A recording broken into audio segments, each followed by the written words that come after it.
സിനിമയുടെ മായാവലയത്തിൽ ഒരുപാട് ദുരന്ത താരങ്ങൾ ഉണ്ടായിട്ടുണ്ട്.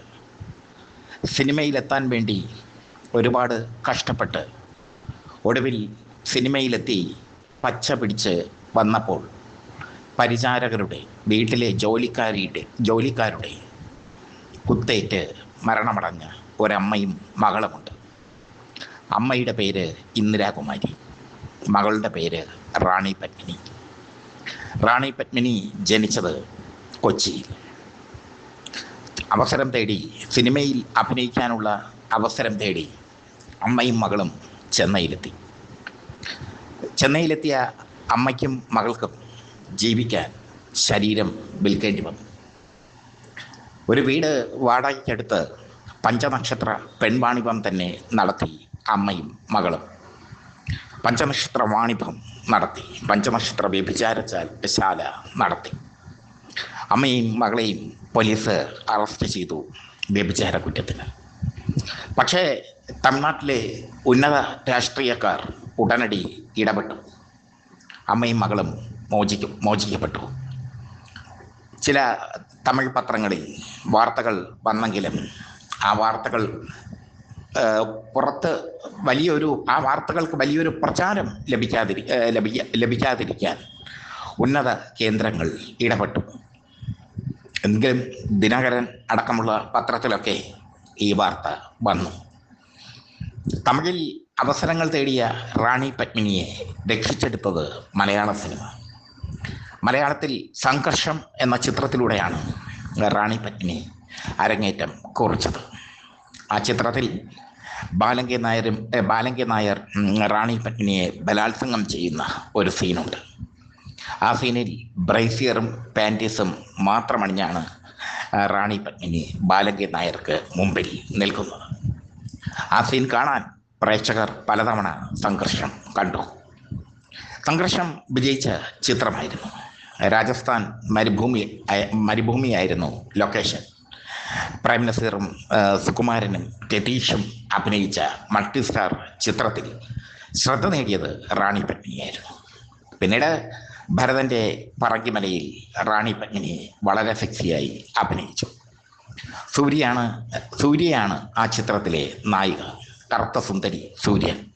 പക്ഷേ റാണി പത്മിനിയാണ് ആ ചിത്രത്തിൽ ശ്രദ്ധിക്കപ്പെട്ടത്.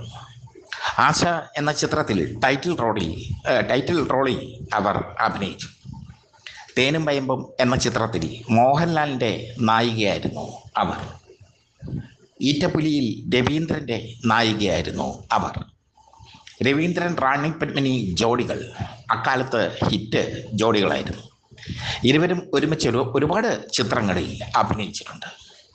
പതുക്കെ മലയാള സിനിമ റാണി പത്മിനി കീഴടക്കി.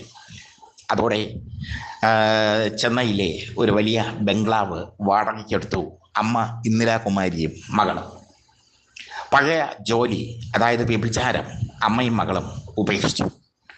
പക്ഷേ ചില കസ്റ്റമർമാർ ആ വീട്ടിൽ വന്ന് ശല്യപ്പെടുത്തിയപ്പോൾ അംഗരക്ഷകനായി ജബ്ബാരാജിനെ വെച്ചു. അവൻ മദ്രാസിലെ ഗുണ്ടയായിരുന്നു. പത്രത്തിൽ പരസ്യം ചെയ്താണ് അവനെ നിയമിച്ചത്. അഭിമുഖം നടത്തി. അവൻ്റെ ലക്ഷ്യം മറ്റൊന്നായിരുന്നു: റാണി പത്മിനിയുടെയും അമ്മയുടെയും സ്വത്ത് കൊള്ളയടിക്കുക.